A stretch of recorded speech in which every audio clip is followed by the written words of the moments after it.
Today, I'm going to do something a little different. I'm going to share my sermon with Air. A few months ago, Air came to me and asked if we could do Transgender Remembrance Day today, November 20th. And we've been working together on this liturgy and this sermon. And it's really the first time this is happening at St. Thomas. And I don't know what you feel out there when you hear about Transgender Remembrance Day. Some might feel, oh, finally, we are recognizing the reality. Some might feel uncomfortable. This is new. Is it political? So it becomes very urgent to me to recognize this when we just last night had a shooting in Colorado, 5 dead, 18 injured, in a club for GLBTQ plus people. It's not an abstraction, my friends. It's not just some group out there. Real people, real lives, people who are loved, people who now are lost to those who love them. So it is with great urgency that I believe we need to get to recognize what violence is out there for people who stand in marginalized places. Aaron and I commiserate occasionally on this place that we stand that feels vulnerable. You know, after a certain election a few years ago, 1 month after that, I received hate calls on my phone at church saying that if people like me are leading the church, they're not coming. And I'm saying, thank you. I don't need that. Right? But it comes out of nowhere, right? Feels like it, but it's always there. So I want to tell you about my first experience of encountering a friend who was transitioning. And I didn't know this. It was all new to me. I came out of an evangelical Christian culture and never really had encounters like this. So my friend and I were going to seminary together, and this person was identified by others as female. And they're looking through a magazine, and it said, "What you doing?" And they said, "Well, I'm looking for a new haircut." And, me assuming what I know. And I said, "Oh, well, let me help you out here." I'm flipping through the magazine like, "Oh, this will be cute. This will be cute." And then they said, "I'm thinking more about this." And I'm like, "Well, that's a boy's haircut." And then they turned to me and said, "Let me tell you about what's going on." And it was so new to me. And it took me some time to just kind of put on this new thought. And a year and a half later, when they had completely transitioned from F to M, I asked my friend, "What was it like for you to be in a woman's body when you felt male, when you were male or a man?" And they said, "It was like living in a tomb."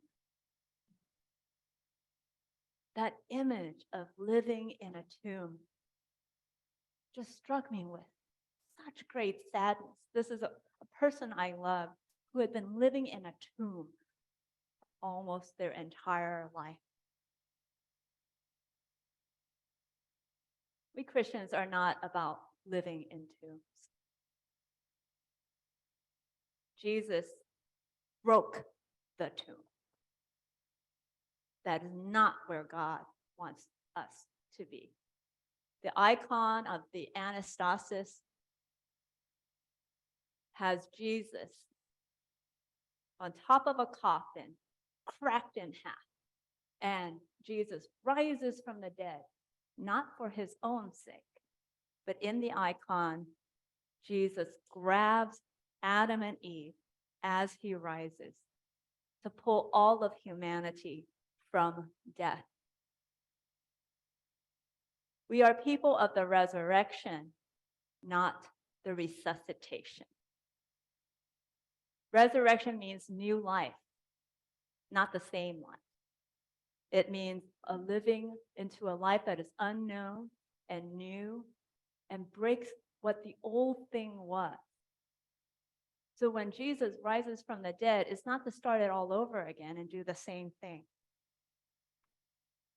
So we who are part of this resurrection are always investigating with courage, compassion, and grace what it means to live a new life.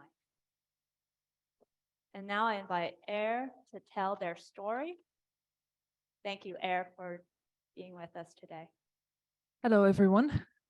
This is a little hard for me to stand up in front of you, but I've also found St. Thomas welcome. I am one of the 4% or 320 million transgender, non-binary, and gender non-conforming people worldwide. This is my story. When I was 5, my family moved to a new town. This is our daughter, Arike, a smart, quiet girl, my parents said to everyone we met. So I tried really hard to be smart and quiet and a girl, a good girl. I was bad at it. I thought that was normal. Many girls and women find the pressure and the expectations of their gender roles stressful. I just thought I was too much of a nerd. I just didn't really know myself. I was just unhappy. It became worse when I migrated. If I was bad at being a Dutch woman, I was worse at being an American woman, and the worst at being a woman in an evangelical church. I hated being Miss.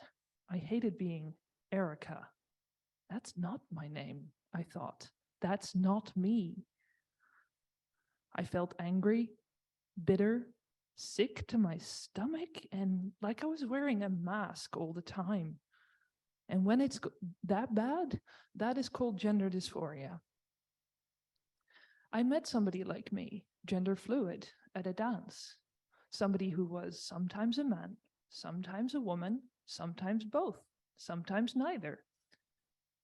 I realized, oh, I'm a woman and more. I am every and any gender, depending on the day. So I asked some friends to use they, them pronouns for me, and it felt so good I could cry, and I did cry. I liked that I was baptized Arena for my grandmother.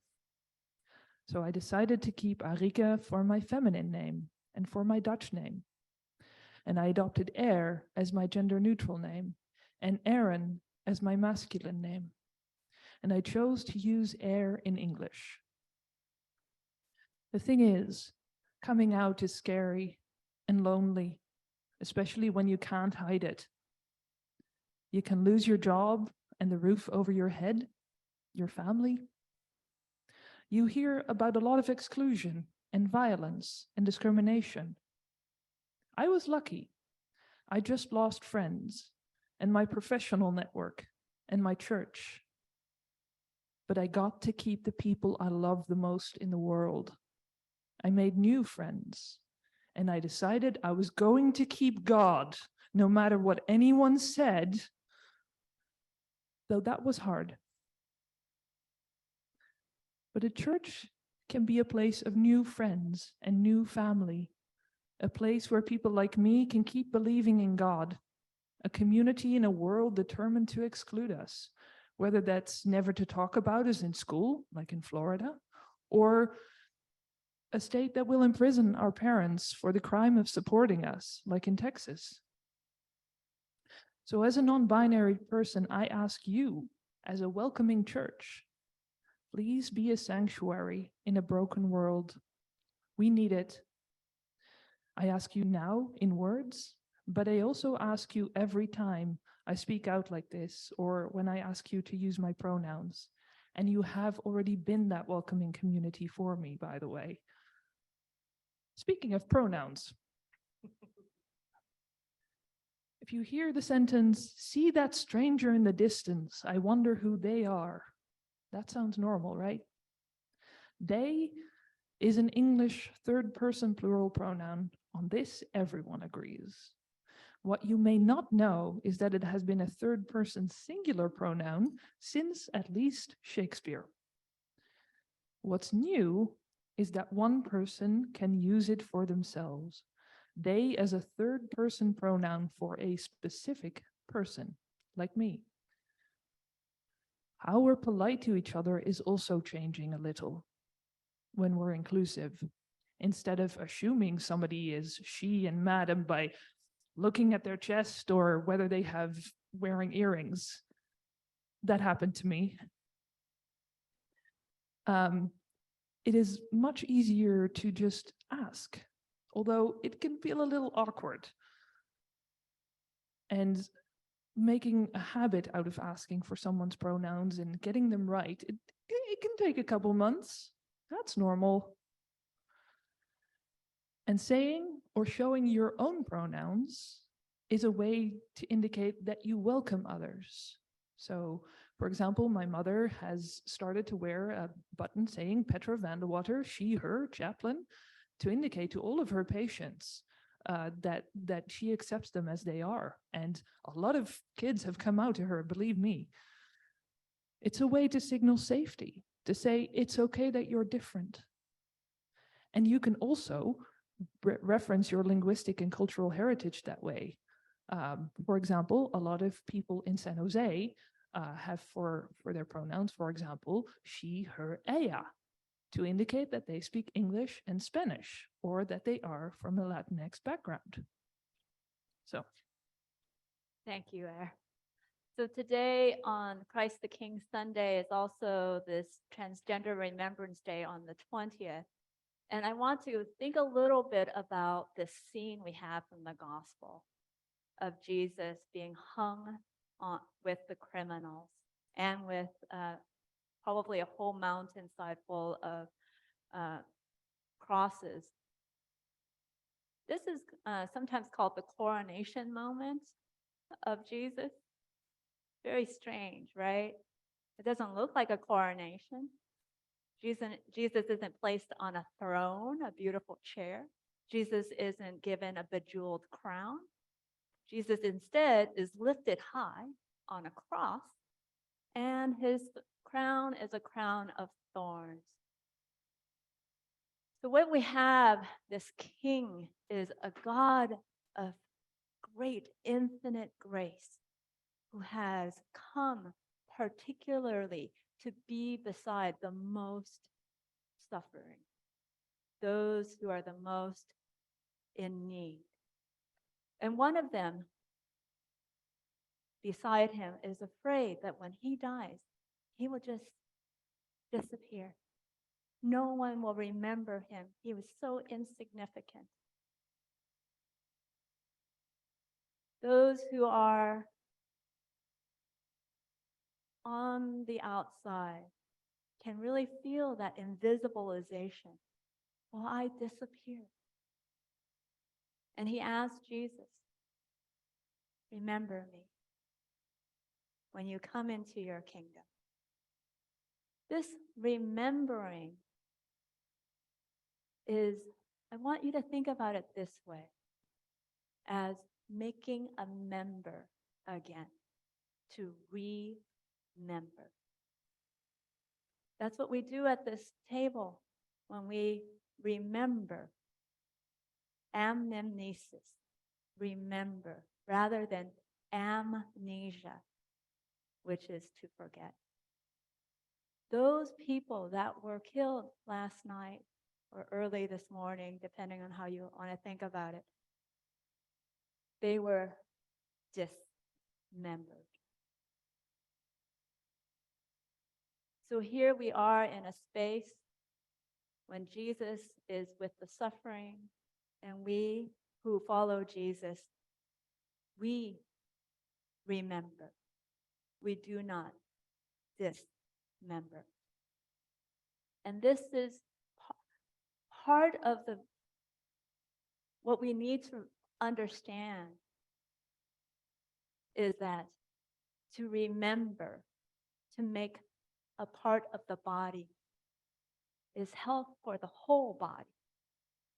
The whole body is healed from this remembering, putting together. Air and I are better as members of the same body. They refresh me. We love them. It is bigger and better when we remember. So let us remember and think of all those who could benefit from this sense of inclusion, especially thinking about how we grow together in this way. Thank you, Matt.